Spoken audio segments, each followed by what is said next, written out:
I read Elric of Melniboné and it was heavy metal as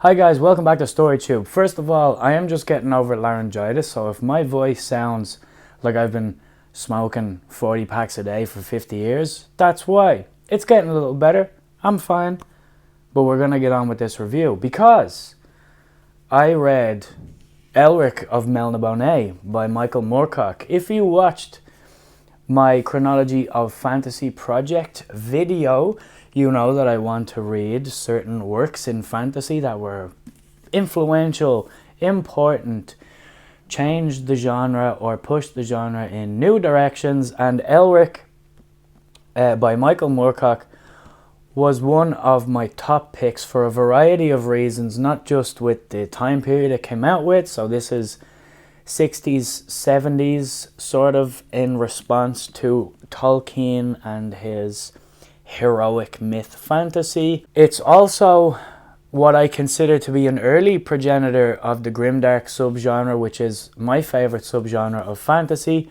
And Elric is just a character that has inspired a lot of different things like D&D and video games or things like The Witcher and that kind of stuff. So I was really curious to try it.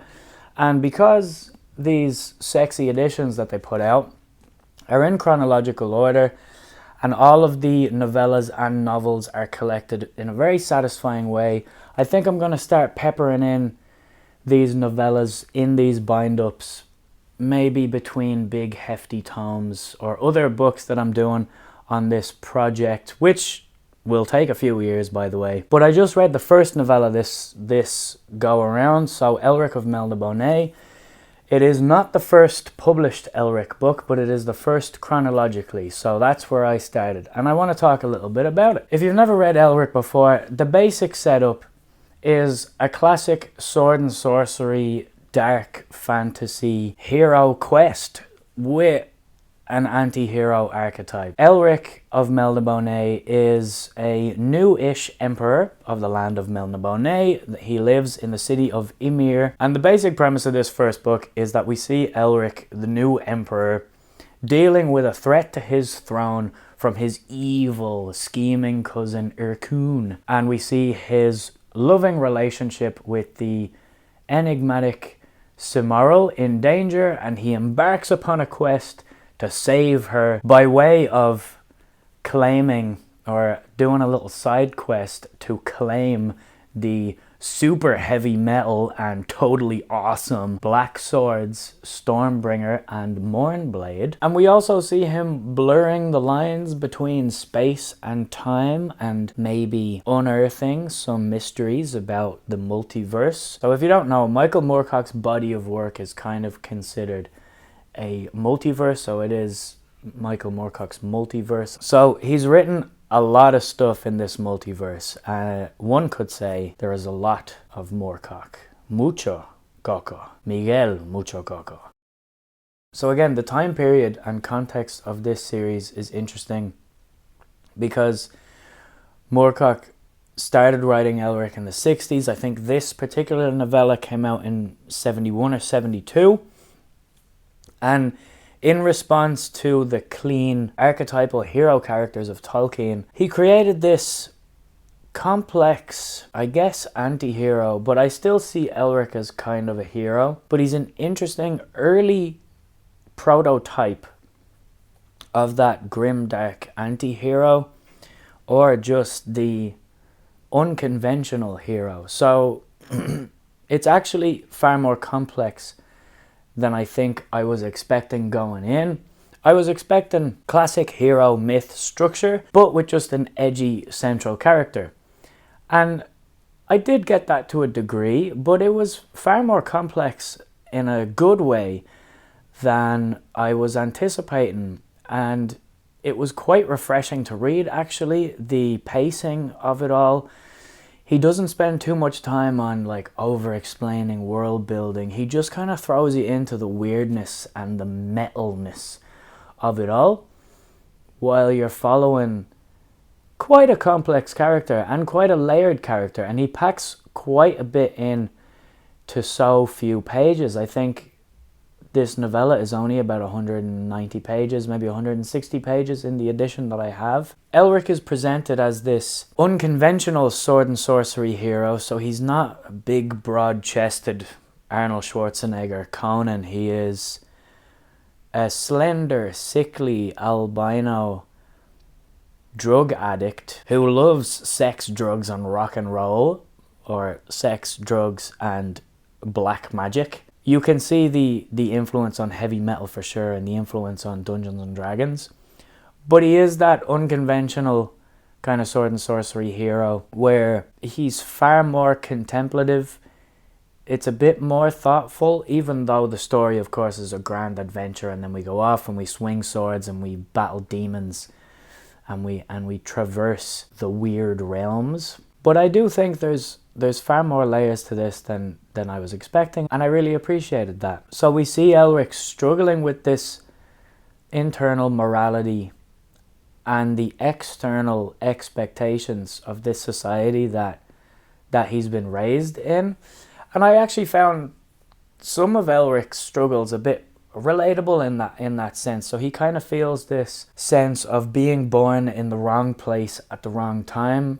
His moral code or his view of the world is just so fundamentally different to what is the established tradition of his society, and he would love to change it, but he's battling against immovable forces and people that are stuck in their tradition. And this balance is shown with his evil cousin Urkun, who holds the traditional values of what an emperor should be, and thinks that Elric is too introspective, too contemplative, too weak, too feeble. And Elric feels this sort of despair, this melancholy, this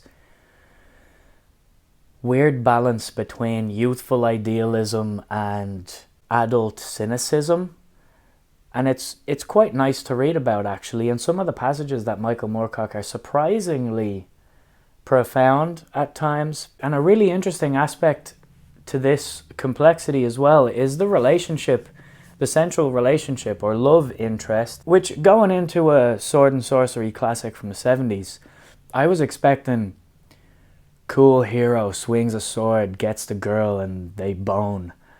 And for it to be quite overtly sexist. And I didn't get that at all. There may be some things about the plot itself that's quite tropey. It's quite subtly sexist in a way where he's going to save the girl from the evil lord.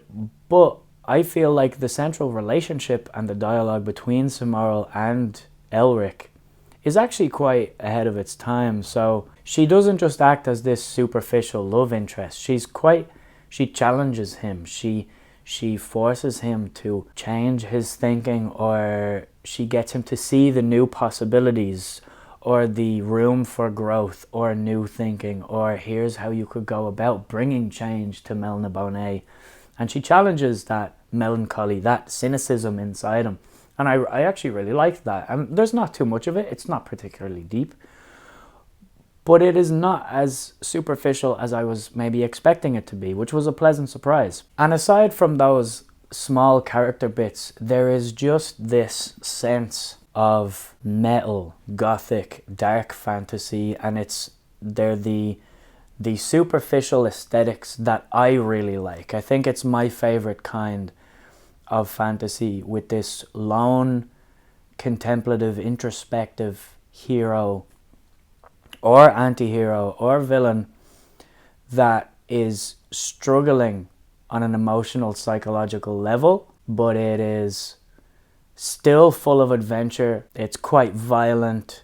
It is metal. You can really get immersed in the description of mood and atmosphere and really visualize that aesthetic. I'm going to take a little drink because my voice is starting to go.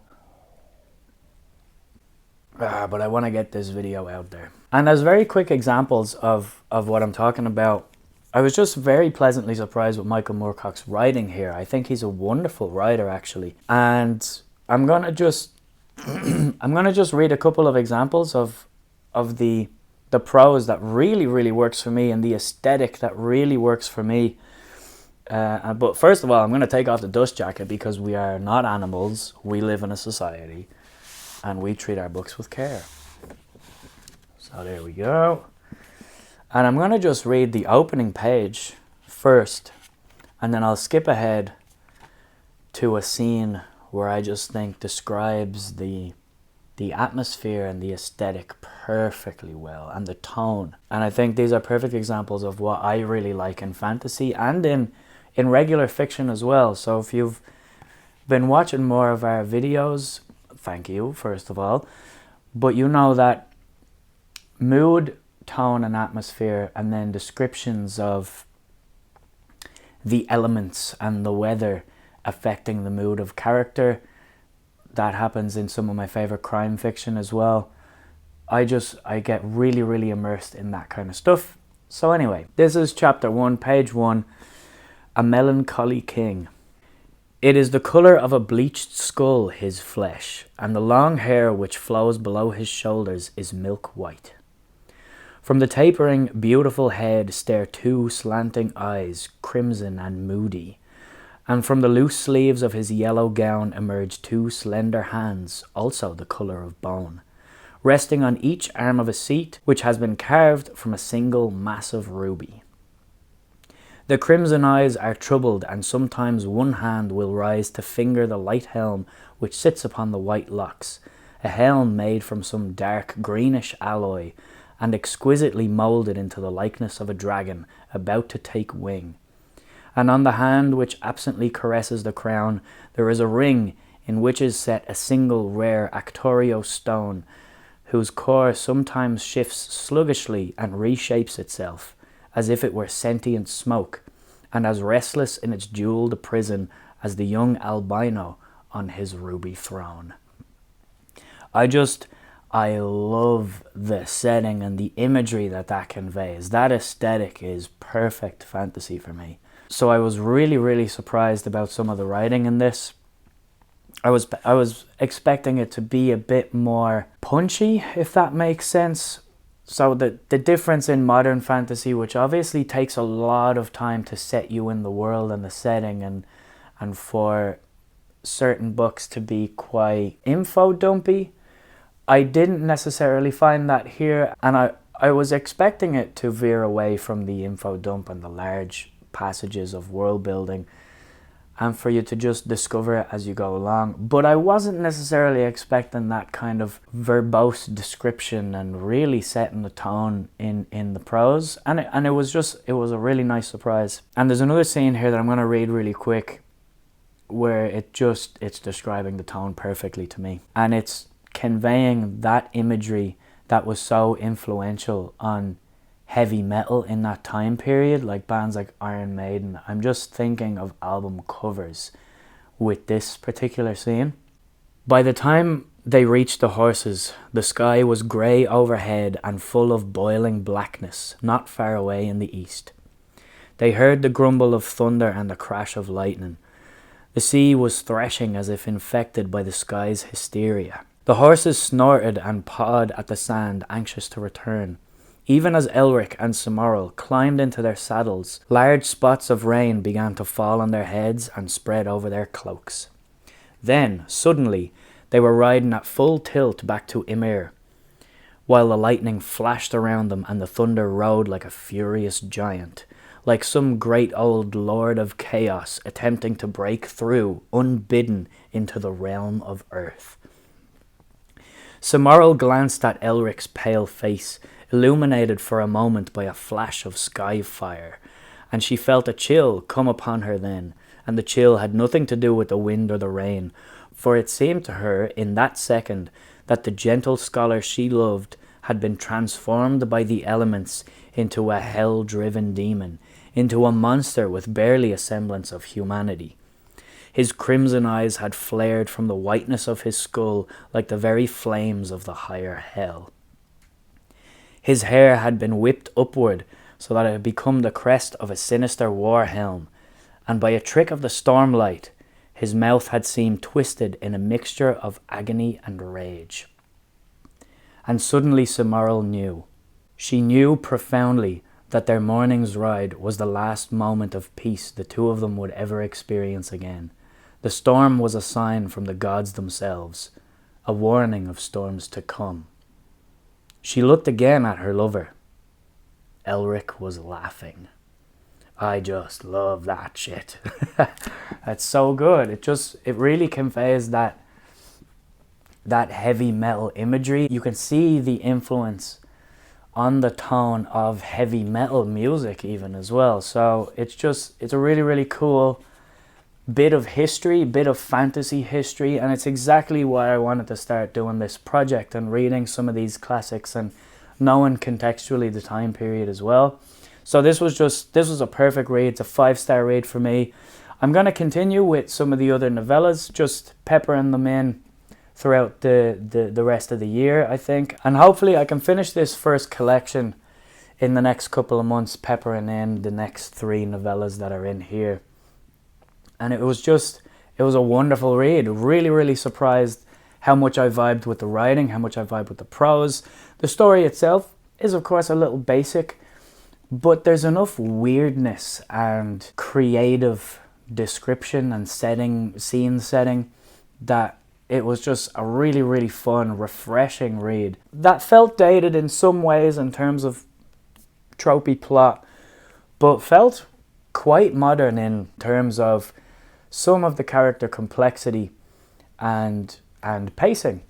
So anyway, guys, if you have not read Elric, please read Elric. This is wonderful. If you like grimdark fantasy, read Elric of Melniboné. You see a lot of influence here on Jorg Ancraft, for example, from the Broken Empire. And you see a lot of influence on D&D. If you ever played D&D, it's just pure heavy metal fantasy fun. But anyway, guys, if you've read Elric, please let me know down in the comments what you think. Let me know what you think of my thoughts.